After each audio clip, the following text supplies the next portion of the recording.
अजीज दोस्तों, यूहन्ना आपकी खिदमत में हाजिर है। आज हम 3 अलामतों का जिक्र करेंगे।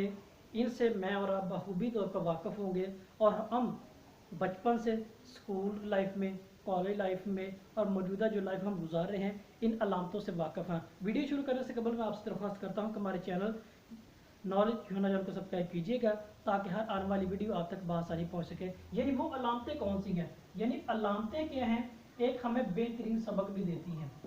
यानी पहली क्या है, जबर, दूसरी क्या है, जेर है, और तीसरी क्या है, पेश है।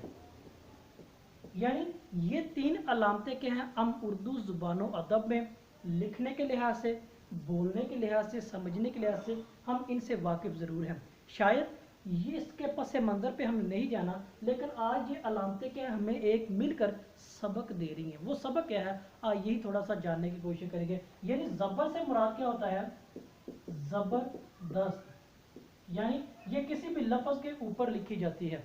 और ये क्या, ज़ेर, यानी आजिज़ी, ये किसी भी क्या है लफ्ज़ के हरफ के नीचे लिखी जाती है। और ये पेश क्या है, यानी रूबरू होना, और ये क्या है, लफ्ज़ के ऊपर लिखी जाती है। और ये बोलने में आवाज़ एक लंबी और दूसरों से मुनफरद दिखाई देती है। अब ये क्या है, ज़बर से मुराद ज़बरदस्त, ज़ेर से मुराद यानी ज़ेर आजिज़ी इनकसारी है, और पेश क्या है, रूबरू होना।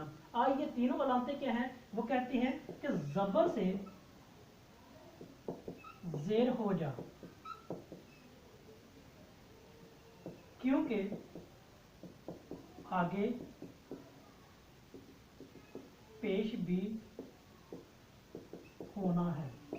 अब पेश से क्या मुराद है, रोज़े क़यामत, खुदा के सामने पेश होना। ये तो हमारा ईमान है।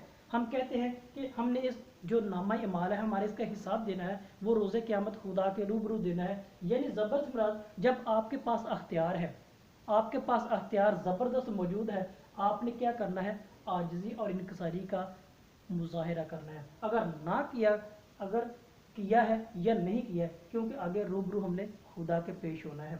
यानी ज़बर से ज़ेर हो जा, क्योंकि आगे पेश होना है, चाहे ये दुनियादारी की अदालत है या वो खुदा बंदे की अदालत है। अजीज़, वीडियो को लाइक और शेयर जरूर कीजिएगा। आप सबका बहुत